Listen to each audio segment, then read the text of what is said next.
지금 당신이 보고 있는 이 인 가격, 그게 진짜가 아닐 수 있습니다. 뉴욕 거래소에서 89달러를 가리키는 그 숫자와 상하이에서 실제로 손에 쥐고 파는 101달러 사이의 간극, 그 16,000원짜리 차이는 단순한 환율 오차가 아닙니다. 어떤 방송도 어떤 경제 전문가도 이 기초적인 질문을 던지지 않는다는 게 더 섬뜩하죠. 지금 이 순간에도 48시간 뒤 미국 거래소에서는 수천만 온스 규모의 실물 인도 전쟁이 시작됩니다. 가공되지 않은 데이터가 말하는 시나리오는 우리가 편하게 믿어온 시장의 질서가 무너지는 그림입니다. 지금부터 그 차가운 숫자들을 직접 들여다봅니다. 수요일 오후 12시 15분 딱 그 순간이었습니다. 해인 가격이 91달러를 돌파하며 저항선을 뚫으려던 바로 그 찰나, 귀금속 거래 시스템 전체가 그냥 꺼져버렸습니다. 모니터가 멈추고 주문창이 사라지고 시장 자체가 증발했죠.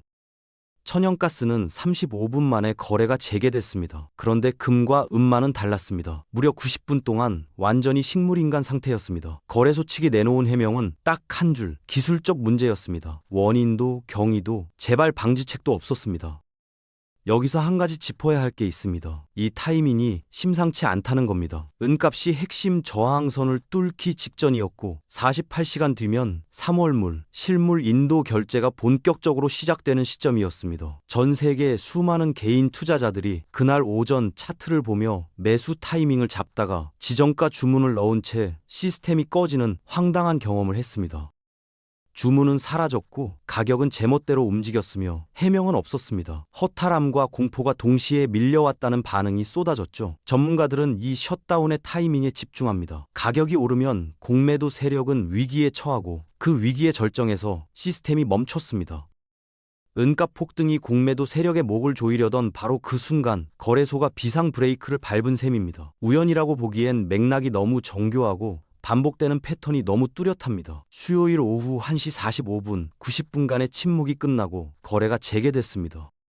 그런데 시장이 열리자마자 벌어진 일은 정상적인 가격 흐름이 아니었습니다. N 가격은 불과 몇 분 만에 91.3달러에서 88달러로 수직 낙하했습니다. 금값도 마찬가지였습니다. 거래 재개와 동시에 70달러가 증발하며 2,500달러 선으로 추락했죠. 숫자만 보면 그냥 하락장처럼 보입니다. 그런데 그 안을 들여다보면 얘기가 달라집니다. 거래 정지 90분 동안 시스템에 쌓여있던 개인 투자자들의 주문이 전부 강제 취소됐습니다. 당일 주문도, 지정가 주문도, 손절 주문도 모조리 날아갔습니다. 시장이 다시 열렸을 때 개인들의 방어막은 하나도 남아있지 않았던 겁니다. 텅 빈 시장에 남은 건 거대 기관들의 슈퍼컴퓨터 알고리즘뿐이었습니다. 수백만 건의 매도 주문을 밀리초 단위로 쏟아낼 수 있는 기계들만이 그 공백을 완전히 장악했죠. 개인 투자자들이 어리둥절해하는 사이 상황은 이미 끝나 있었습니다.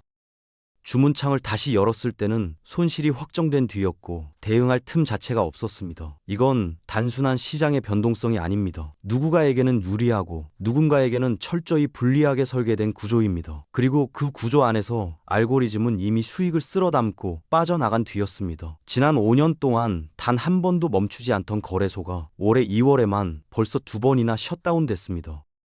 첫 번째는 2월 첫 주 결제 가격 발표가 지연되며 시장에 혼란을 줬습니다. 두 번째가 바로 이번 90분 거래 정지 사태죠. 공교롭게도 이 두 번의 마비는 모두 은값이 폭등하며 가짜 종이 은을 팔아치운 공매도 세력이 벼랑 끝에 몰렸을 때 발생했습니다. 패턴이 보입니다. 가격 상승세가 공매도 세력의 목을 조이기 직전 거래소가 멈춥니다. 그리고 다시 열리면 가격은 하락해 있습니다. 이 흐름이 2번 반복됐습니다. 우연히 한 번이면 사고고 2번이면 패턴입니다. 시스템 오류가 하필 공매도 세력이 위기에 처한 순간에만 발생한다는 건 단순한 기계 고장으로 설명하기엔 너무 정교한 타이밍입니다. 전문가들은 이를 특정 세력을 보호하기 위한 비상 버튼 작동으로 봅니다. 거래소가 중립적인 시장 인프라가 아니라 누군가의 방패막이 되고 있다는 의심이죠.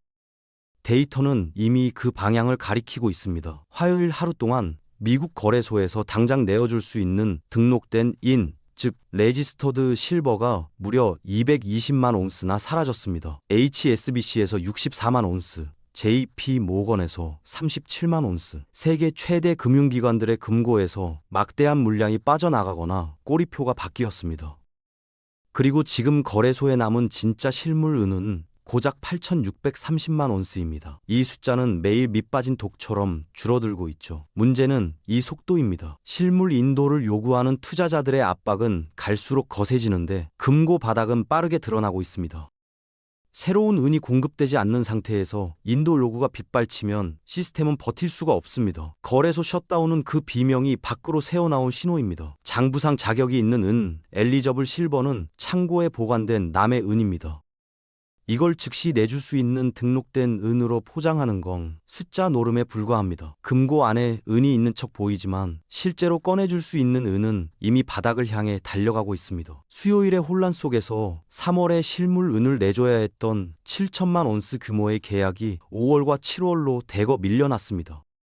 역사상 유례없는 물량 떠넘기기입니다. 당장 실물 부족 사태에 직면했던 공매도 세력들이 간신히 숨통을 틔운 겁니다. 압력밥솥의 숨구멍을 살짝 열어 폭발을 막은 것처럼 보이죠. 그런데 정작 모자란 은을 채울 방법은 여전히 없습니다. 여기서 중요한 개념을 짚어야 합니다. 장부상 자격이 있는 엘리저블 실버는 창고에 보관된 남의 은입니다. 시장에 즉시 내줄 수 있는 레지스터드 실버가 아닙니다. 그런데 이걸 마치 공급 가능한 물량인 것처럼 계산에 집어넣는 행태가 반복되고 있습니다.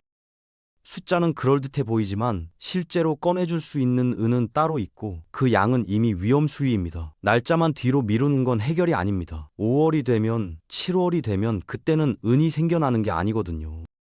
근본적인 공급 부족은 그대로인 채 시한폭탄의 뇌관만 잠시 뒤로 당겨놓은 겁니다. 터지는 건 시간 문제입니다. 지금 중국 상하이에서 은 1온은 101달러에 거래됩니다. 선물 가격은 106달러까지 올라가 있죠. 뉴욕 거래소가 제시하는 89달러와 비교하면 16,000원 이상 차이가 납니다. 단순한 환율 문제가 아닙니다. 미국은 가격이 폭락할 때도 상하이의 프리미엄은 줄어들지 않고 오히려 더 벌어집니다. 두 시장이 완전히 다른 현실을 가리키고 있는 겁니다. 이유는 단순합니다. 서양 시장은 실물 없이 종이로만 거래되는 가짜 은이 판칩니다. 반면 상하이는 실물이 직접 오가는 시장입니다. 진짜 은의 가격과 가짜 은의 가격이 다른 건 당연한 결과죠. 시장은 이미 진실을 알고 있습니다. 다만 서양의 숫자판이 그 진실을 가리고 있을 뿐입니다. 상하이 거래소는 2월 한 달 동안 투자 한도를 초과해 은을 사들이려던 투자 그룹 25곳을 거래 정지시켰습니다. 너무 많이 사려는 쪽을 막아야 할 만큼 수요가 폭발적이라는 얘기입니다. 한쪽에선 실물을 확보하려는 전쟁이 벌어지고 다른 쪽에선 가격을 누르며 현실을 숨기고 있습니다. 이 괴리가 언제까지 버틸 수 있을지가 문제입니다. 은 시장만의 문제가 아닙니다. 금 시장에서도 도저히 일어나서는 안 될 일이 벌어지고 있습니다. 이 월물금 계약 중 아직도 4,000개의 계약이 결제되지 않은 채 시장에 남아 있습니다. 약 12톤 규모입니다. 금액으로 환산하면 2조 6천억 원이 넘습니다. 누군가 실물금을 구하지 못해 피말리는 상황을 버티고 있다는 뜻입니다. 금 시장은 은 시장보다 훨씬 크고 깊습니다. 유동성도 풍부하고 공급망도 촘촘하게 갖춰져 있죠. 그런데 그 금 시장에서도 실물을 내어주지 못해 헐떡이고 있습니다. 그렇다면 규모가 훨씬 작고 공급이 빠듯한 은 시장은 어떨까요? 답은 이미 나와 있습니다. 금과 인 두 시장에서 동시에 터져 나오는 실물 인도 불능 징후는 단순한 수급 불균형이 아닙니다. 수십 년간 쌓아온 금융 시스템의 신뢰에 구멍이 뚫렸다는 신호입니다. 종이 위의 숫자와 금고 안의 실물 사이에 메울 수 없는 간극이 생겼고 그 간극이 지금 서서히 수면 위로 올라오고 있습니다. 세계 최대 은 공급국은 멕시코입니다. 그런데 지금 그 멕시코가 흔들리고 있습니다. 마약 조직의 폭력 사태와 치안 부재로 은 광산 운영과 물류망이 수시로 마비되고 있습니다. 은을 캐내고 실어 나르는 비용은 폭등하는데 공급줄은 갈수록 가늘어지고 있습니다. 실물 공급 부족이 단순히 수요 급증 때문만이 아니라는 얘기입니다. 공급 자체가 구조적으로 무너지고 있는 겁니다. 이 상황이 시장 참여자들에게도 감지되기 시작했습니다. 투자자들이 선물 시장을 버리고 대형 1인 펀드인 SLV로 자금을 옮기고 있습니다. 수수료 손해를 감수하면서까지요. 돈을 굴리기 유리한 선물 시장을 포기한다는 건 그만큼 시스템에 대한 공포가 극에 달했다는 뜻입니다. 거래소가 제 역할을 못할 것이라는 불신이 자금 이동으로 나타나고 있는 겁니다. 파생 상품 시장에서 한번 무너진 신뢰는 서서히 아물지 않습니다. 불신은 조용히 쌓이다가 어느 순간 댐이 터지듯 한꺼번에 폭발합니다. 공급망 붕괴, 실물 부족, 신뢰 상실 세 가지가 동시에 진행되고 있습니다. 전례가 있습니다. 지난 12월 28일 거래소가 10시간 동안 셧다운됐습니다.